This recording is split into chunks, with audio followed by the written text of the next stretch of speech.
The woman walks in endless darkness. Despite the looming dangers ahead, she only seeks to find her missing daughter. A glimmer of light appears at the end of the darkness. Indeed, her daughter is trapped here. But before she can rejoice for too long, crisis unfolds, and the source of all misfortune comes from a mysterious small town. In this remote town, there is an ancient and long-standing tradition. During festive occasions, the villagers gather in the square, celebrating with joy and laughter. Several months ago, Pastor Rebecca and her family moved here. After 10 months of preaching, Christianity gained numerous followers in the town. The light of faith illuminated the entire town. Today is the harvest festival of the town, an ancient traditional holiday, different from church activities. It is a prayer ceremony organized by the villagers themselves. Rebecca's daughter, Grace, was chosen as the Harvest Festival angel this year. The girl was very excited about it. She put on her angel attire, awaiting the commencement of the ceremony. While Rebecca baptizes the children of the believers, Grace cuts a strand of her own hair, wraps it with colored threads and hides it in an iron box. Then her gaze turns to the rabbits in the courtyard. She cuts a strand of hair. At that moment,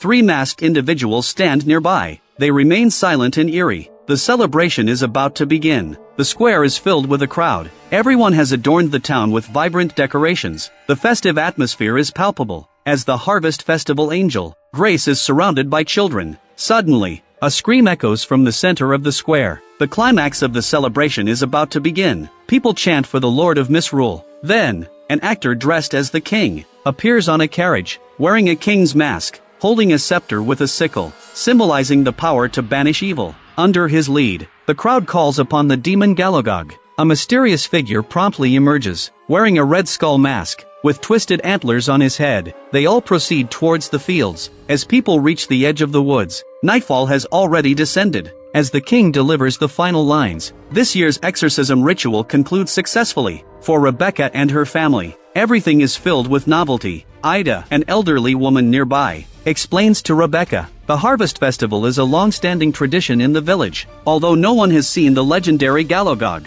these rituals are performed to pray for a bountiful harvest and peace. After the ritual, people gather around the bonfire and dance with joy. However, when Rebecca turns around, she realizes her daughter Grace is missing. She asks Grace's friend Bryony, but the little girl tells her that she's not there now. Yet tears on her face make Rebecca very nervous. She starts searching for her daughter. Rebecca followed the man's direction and entered a forest. Grace trailed behind Gallog, unresponsive to her mother's calls. Rebecca wanted to continue chasing after them, but she slipped and fell down a slope. Ignoring the pain, Rebecca immediately got up and started searching for her daughter. At that moment, there was no trace of her daughter. Rebecca and her husband searched throughout the night, but they couldn't find any sign of their daughter. They decided to report to the police, but the police's attitude was puzzling. They neither searched the fields, nor visited other people's homes, only repeatedly asking about the events of the previous night. Rebecca repeated the experience over a dozen times, but the police told her that there was no path in that forest, which shocked her. Seeing Rebecca's determined attitude, the police could only promise to do their best to find Grace. Rebecca remembered that she hadn't fed the rabbit her daughter had, and when she went to the yard, she saw the 3 masked individuals. Rebecca didn't think too much, and hurriedly carried the rabbit back inside. Rebecca appeared anxious and unsettled, but the police remained unerringly calm. When the police attempted to take Grace's belongings, Rebecca expelled them from the room. She knelt beside her daughter's bed and prayed, tightly gripping something her child had made, tears streaming down her face. At that moment, Grace's voice echoed in her ears. Rebecca abruptly stood up, looking around, unaware that 2 paintings on the wall had disappeared. Soon, the entire town's residents joined in the search for Grace. They searched meticulously, every corner of the forest, and unexpectedly found Grace's angel wings in the field. This worried Rebecca greatly. Could her daughter have come to harm? She couldn't accept that possibility. She ventured deeper into the dense forest to continue the search. At that moment, Officer Henry called and informed Rebecca that the police had discovered new clues. Rebecca immediately turned back and rushed home, while she failed to notice the strands of hair hanging from the nearby tree. The police reviewed the surveillance footage and identified the suspect, who played the role of Gallog that day. His tattoo was extremely eye-catching. Since the town was small, they quickly located his whereabouts. Rebecca carefully examines the video and tried to imprint his appearance in her mind. She inquired about this young man from other townspeople. The bar owner happened to know him. The man's name was Nash, and he lived on a farm. on Cornwall Bay Road with his grandfather. Yet the grandfather and grandson rarely left the farm. Upon hearing this information, Rebecca and her husband immediately headed to the farm. But the farm was empty. After passing through the warehouse, she saw a carriage. Rebecca wondered if Grace might be inside. She wanted to go in and take a look, but she was stopped by Nash's grandfather. Rebecca's husband arrived upon hearing the commotion. He restrained Nash's grandfather, while Rebecca took the opportunity to rush into the carriage. An unbearable stench hit her. She followed the smell, and discovered a lifeless body, along with a doll hanging in the center, stained with blood. He stood in the field, waiting. On their way back, Rebecca felt heavy-hearted. Although it wasn't her daughter, she feared that Grace could face a similar fate. They had to find their daughter as soon as possible. Upon their return home, Rebecca went to her daughter's room again. Suddenly, she heard a scream coming from downstairs. She quickly made her way to the living room.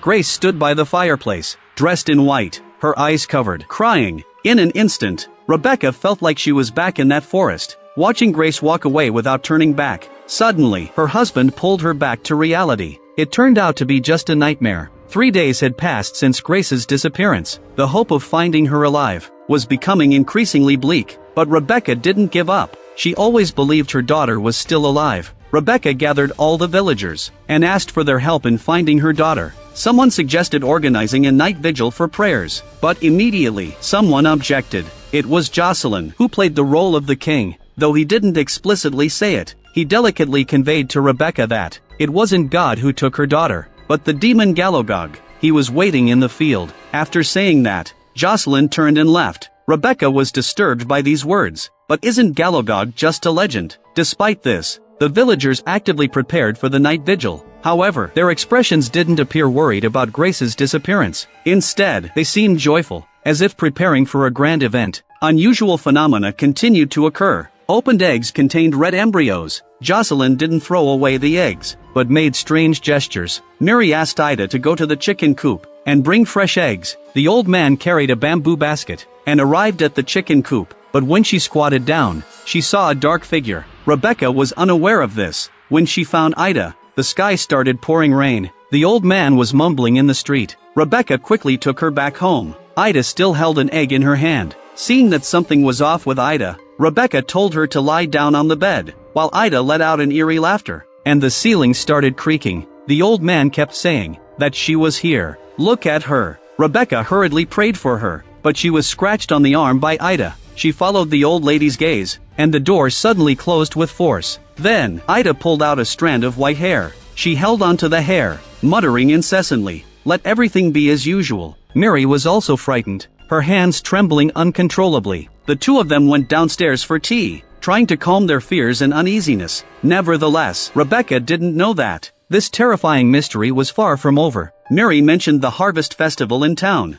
Every year at this time, they hold a grand celebration that lasts for 4 days. During this period, all actions would receive the blessings of the Lord of Misrule. After the chaotic revelry, they would gain the protection of mysterious powers. Rebecca believed Gallog was a demon, but Mary corrected her. Gallog is not a demon, but the guardian deity of this land. Rebecca was skeptical, thinking it was just a fictional myth, but Mary firmly believed it. She said that everyone born in the town has heard this legend. Then, she handed a book to Rebecca. The book detailed the story of the Lord of Misrule and Gallog. In 1621, a Lord of Misrule named Brown declared that he had established a connection with Gallog. The great deity Gallog promised to bring miracles to the small town. As a reward to Gallog, Brown demanded the villagers to build a black granary to store the gifts offered to Gallog, and these gifts turned out to be the children of the villagers. No one knew how many young lives they sacrificed, until the church executed the members of this cult-like belief, forcing the celebration to come to an end.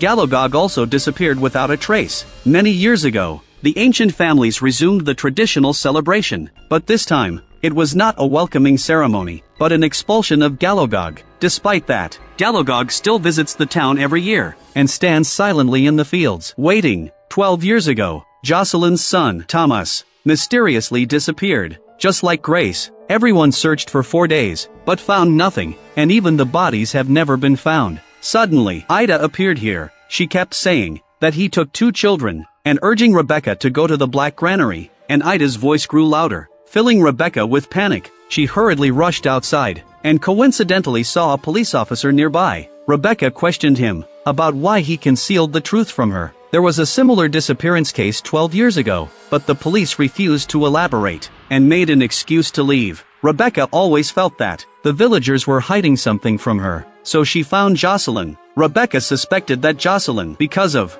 losing her son, was overwhelmed by grief and would harm other children during the celebration, but Jocelyn denied it. She invited Rebecca into her house and offered her milk tea as hospitality. While Jocelyn went to get cookies, Rebecca noticed a photo hanging on the wall, and standing beside Thomas was Nash, and Grace also disappeared while being with Nash. There must be a connection between these two incidents. Rebecca asked Jocelyn about information on Nash, but Jocelyn didn't refute it. Nash had a significant role in the disappearance of the two children, but Jocelyn reiterated that Gallog knows the whereabouts of the children. Rebecca, on the other hand, refused to believe that it was the work of a demon, and was convinced that someone evil had taken the children. Jocelyn explained to Rebecca about the legend of Gallog, emphasizing that it was not just a myth but the truth. When Gallog receives satisfactory sacrifices, he rewards the villagers, leading to the rapid rise of the ancient families in the area. Jocelyn also urged Rebecca to abandon her faith in God and transfer her belief to Gallog. In reality, changes had already occurred, but Rebecca hadn't noticed. Jocelyn took out a bloodstained jar, the first sign of the blood offering. Then came the second sign, the soul offering attached to hair. The third sign was the fire offering ignited in the fields, and the fourth and final sign was the midnight sun rising from the black granary. The followers would witness the glory of Gallog. Rebecca didn't believe any of it. She thought Jocelyn was speaking nonsense, due to his overwhelming grief. At that moment, Rebecca's husband called and informed her that the police had lost track of Nash. Rebecca hastily excused herself, and before leaving, she went to Thomas's grave. Behind the tombstone, there was a triangular symbol with special decorations on it. This decoration she had seen at Jocelyn's house. Rebecca thought of the big tree and rushed there overnight. Suddenly, she heard someone shouting, "I didn't take your daughter." Rebecca followed the voice and saw a figure fleeing. She followed closely behind that person, but still lost him. But then, she noticed a flickering light. The black granary stood in the midst of white fog,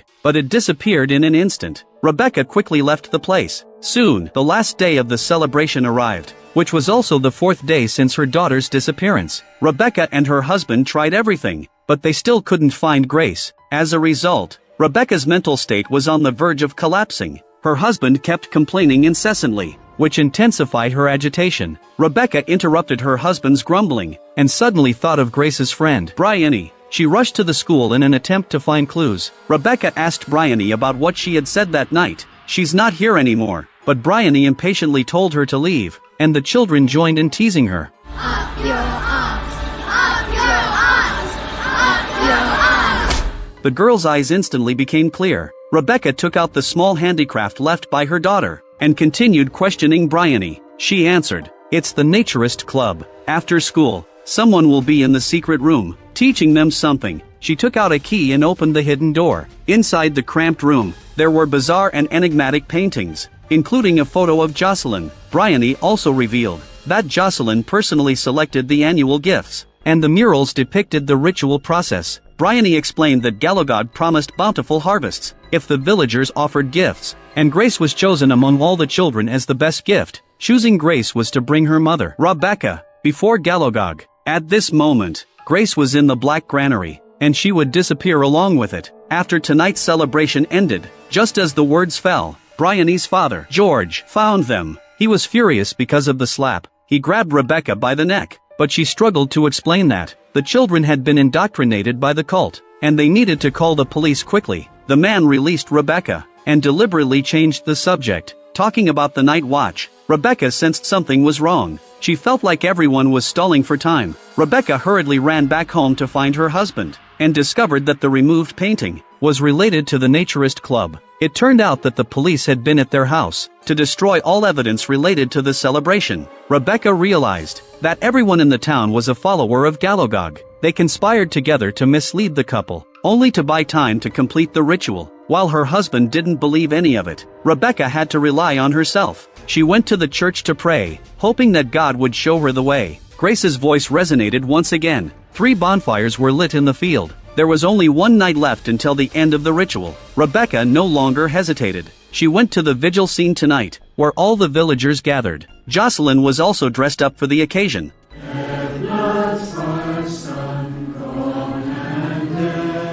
This eerie scene made Rebecca's scalp tingle. She loudly demanded to know her daughter's whereabouts. Jocelyn provided an answer. Gallog had already built a home for Grace. If Rebecca surrendered herself to him, she would be reunited with her daughter. Just then, Rebecca's husband also arrived at the scene. He had learned from a phone call that the police had closed the case on their daughter's disappearance. He finally realized something was wrong, and hurriedly came over. Seeing them still singing, the husband struck Jocelyn. The man was left coughing up blood, but didn't fight back. Instead, he drove them away, and led everyone to continue singing. Rebecca and her husband returned home. Immediately, someone set their car on fire. As they were preparing to extinguish the flames, Nash suddenly appeared. He told Rebecca that Grace was imprisoned in the Black Granary. The only way to enter the Black Granary was for Rebecca to sacrifice herself. Before they could finish speaking, her husband was knocked down by someone. The masked individuals swarmed in, searching for Rebecca's whereabouts.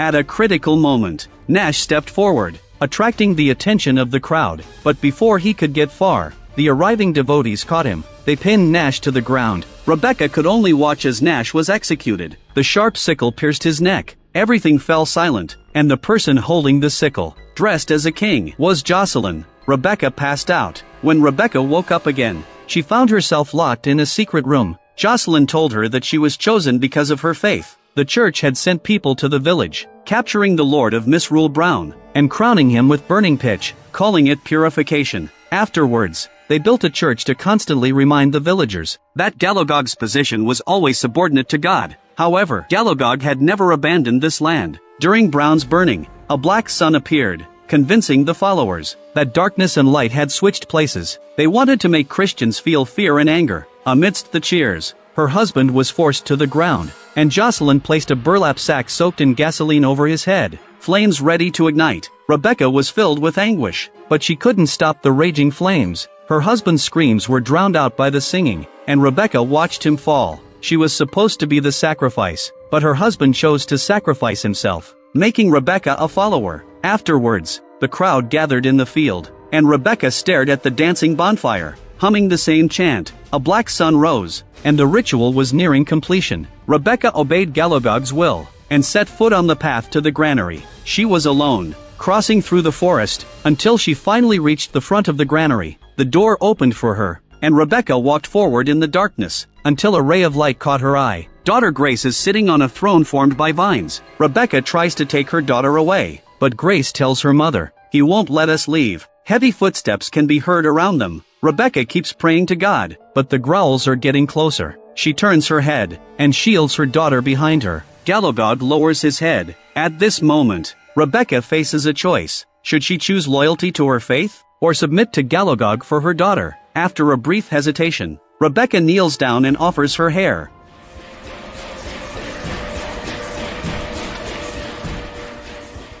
Gallog accepts Rebecca's submission, and chooses her as the new Lord of Misrule. Rebecca accomplishes what Jocelyn failed to do. She successfully brings her daughter back. This also proves Gallog's acceptance of Rebecca. So the false Lord of Misrule is dragged to the pyre by the villagers. They chant the incantation under the illumination of the black sun. Everything seems normal, but some things can never return to how they were before. After the turmoil subsides, Rebecca continues to preach in the church, but her heavier makeup suggests that something has changed. The film ends here. This film tells the story of the intense conflict between two religious beliefs. Rebecca was originally a devout Christian, but due to the unpredictability of fate, she faced a series of setbacks. Her husband was brutally murdered, and her daughter was imprisoned by Gallog. In despair, Rebecca had no choice but to submit. Before this, she always prayed to God for redemption, but only received indifferent responses, while the evil god Gallog descended before Rebecca, showing her another kind of power, and granting her supreme authority. But such power came at a price. The previous Lord of Misrule, Jocelyn, met a cruel fate after the birth of the new king. If another candidate emerges in the future, who can better satisfy Gallog? What will be Rebecca's fate? If you like my channel, please subscribe to it.